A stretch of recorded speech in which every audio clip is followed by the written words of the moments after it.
You would think that we would forget what happened a century ago, but we haven't.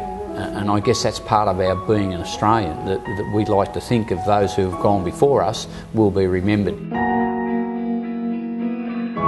And there's a huge amount of significance in that landing at Gallipoli, the birth of a nation, as you hear people say, but it's not only Gallipoli, it's the Western Front.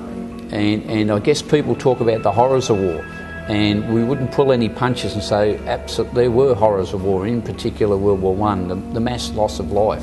Couldn't imagine it in today's society.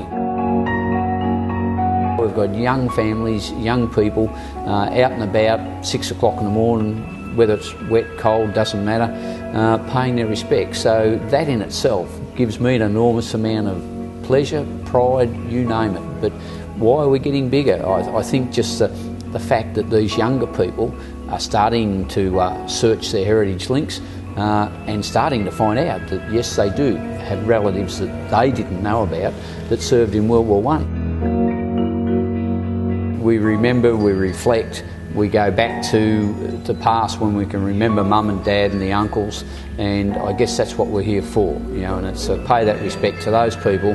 And in actual fact, it's not always about the soldiers, it's about the families as well.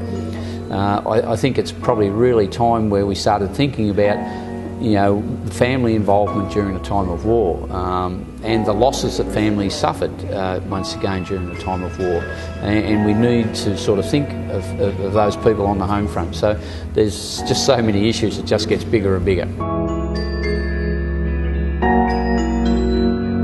The Poppy project started as down in Melbourne as a 5,000 poppy project, and we had crafters. I call the ladies crafters, or there's both men and women involved with this, but it's crafting or crocheting, knitting or crafting poppies that originally Bendigo was sending down to Melbourne. Well, Bendigo achieved that target of their 5,000 to send down to Melbourne, and the group said, well, can we keep going with this? And came to the RSL and asked, can we do, you know, keep going? Which we did, and it's just been overwhelming. In my 40 years involvement in the RSL, I've never been involved with so much interaction and so much communication with people I've never known before. And likewise, that people have come along with the poppies that have never known each other but became friends. And we've been on working with the Poppy project now for probably 3 or 4 months. I set a target originally of 6,000 poppies. And the question was asked, why did we want 6,000 poppies?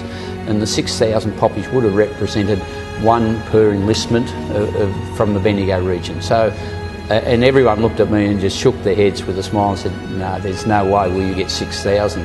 Well, proudly at ANZAC Eve, we're going to unveil 17,000 poppies.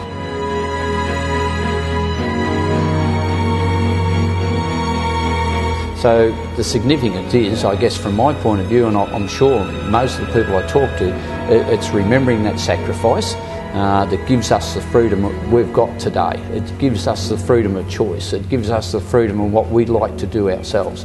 Where would we be if that wasn't available and it never happened?